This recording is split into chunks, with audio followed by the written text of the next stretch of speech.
Are you doing Yellowstone National Park wrong?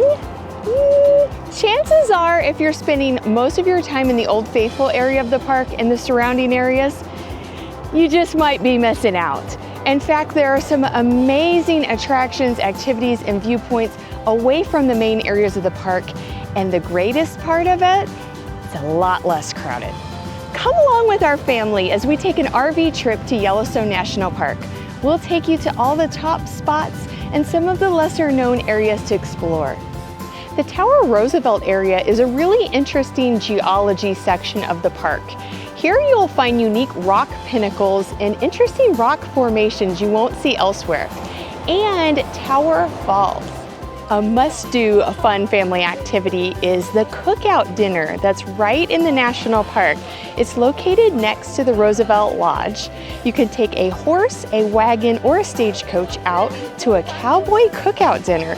Of course, with entertainment, steak, even campfire coffee and beans, old school. But it's just a great fun activity for the whole family to remember your trip to Yellowstone. Wouldn't it be incredible if there was a place in Yellowstone where you were guaranteed to see fantastic wildlife? Well, guess what? There is. It's called Lamar Valley, and it's located in the northeast section of the park. If you visit this part of the park in dawn or dusk hours, you are very likely to see loads of buffalo, also possibly antelope and elk. It's a beautiful area, so bring your binoculars and hang out and watch the wildlife. Not too far from Lamar Valley is the Specimen Trail. This area is particularly full of wildlife, especially buffalo, sometimes even right next to the road or at the trailhead. In fact, the day that we went on the trail, we got lucky and the buffalo were right at the beginning of the trailhead. We also got to see antelope.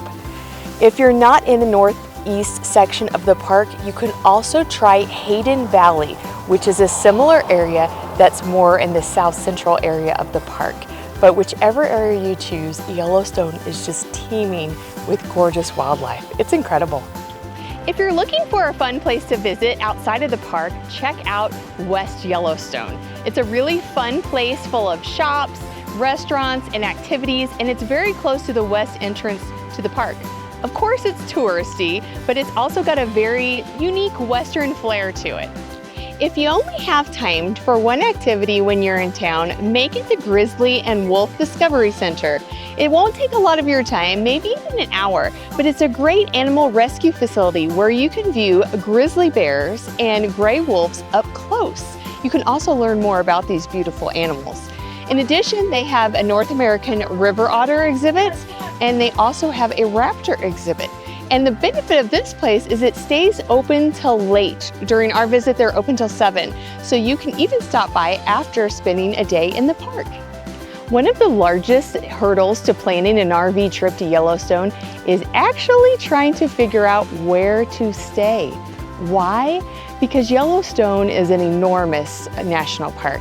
In fact, there are entrances on the north, south, east, and west end, and it can take hours to get between points of interest within the park. While you can stay in the national park campgrounds, they're better for rigs under 30 feet, and getting a reservation may be a challenge. Many people choose to stay outside of the national park. West Yellowstone is a great choice for that because there's a cute little town there with plenty of amenities. You can choose to stay in a campground within West Yellowstone, and many are within walking distance to the shops and restaurants.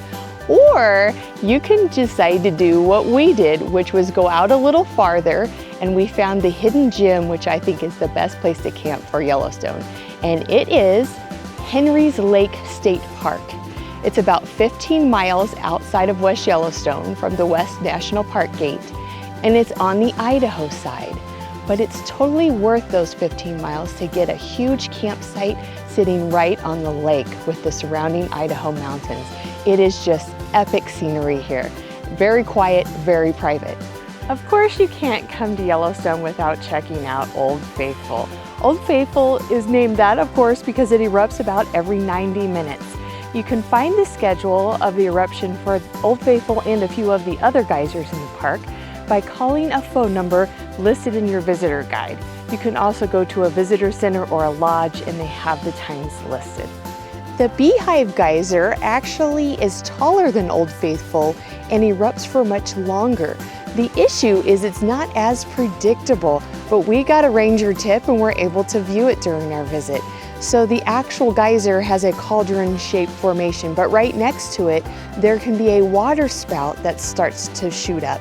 If you see that spout, they call it the indicator, and that means that the beehive is going to erupt within the next 20 minutes. It's so exciting to be there when you see that.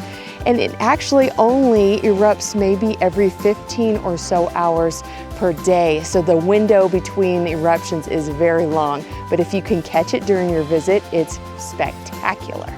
If you're a fan of history or of architecture, you have to come check out the Old Faithful Inn. This beautiful building has been here since 1904, and today it's still one of the largest log building structures that exist. It has a 76-foot tall lobby, and if you look all the way to the top, you'll see the crow's nest. The architect loved tree houses and put a tree house-like structure all the way to the top. It's really something cool to see. You can also take a tour of the lodge. There are free tours daily, and sometimes you can get up to the crow's nest and also take a tour of that area. During our visit, they are rehabilitating that space, so it's not available, but it may be during your visit. It's just such a beautiful work of art. If you only have time to take one hike during your trip to Yellowstone, make it the Fairy Falls hike. This is located between Madison and Old Faithful sections of the park in the Midway area. It's a 5-mile round-trip hike that takes you up to a viewpoint to view Grand Prismatic Spring from up high. And I highly recommend that viewpoint because on the boardwalk, you're a little too low to see the massive size and the beautiful rings of color. But of course this hike is called Fairy Falls for a reason. If you continue away from that viewpoint, you ditch all of the crowds and now you find yourself in a forest, basically alone until you get to, of course, Fairy Falls. You may wonder if after visiting the Old Faithful area of the park, if the other areas are even worth your time. While the Old Faithful area is of course spectacular, all the areas in the park hold unique secrets and beauty that are definitely worth a visit. The Norris area of the park is actually a very rare acidic thermal geyser basin that you won't find anywhere else. The heat-loving bacteria here create different colors in the thermal pools. There's also unique white rocks surrounding this area that you won't find anywhere else. Plus, it's a less visited, less popular part of the park, so it's a great way to escape the crowds just a little bit during the peak season. The second most popular stop in the park, second only to Old Faithful, is the Grand Canyon of the Yellowstone, and it's for good reason. Check out this beautiful waterfall behind me. The canyon is absolutely gorgeous with beautiful yellow and reddish, interesting color formations all throughout the canyon. But of course, the highlight is the enormous waterfall. Our favorite viewing point is Artist's Point, so make sure to get that stop on your trip. In the northwest corner of Yellowstone, the scenery dramatically changes again. Here you will find the Mammoth Springs area of the park, and it's a completely different, gorgeous landscape. Instead of finding geothermal features that are low to the ground and shoot up, here you will find what looks like upside-down cave formations. It's really calcium carbonate that formed travertine raised rock structures. It is absolutely gorgeous. It almost looks like an upside-down cave. Do you think so? An interesting part of Yellowstone's history is Fort Yellowstone. And you may be wondering, why is there a military fort in the middle of a national park? That's because our first national park, Yellowstone, was created in 1872. But the problem was we never had a national park before, and no one knew how to protect it as a park. So 14 years later, after there were still poachers, vandalism, and squatting going on in the park, they finally decided that we needed to step in and find a way to protect this park.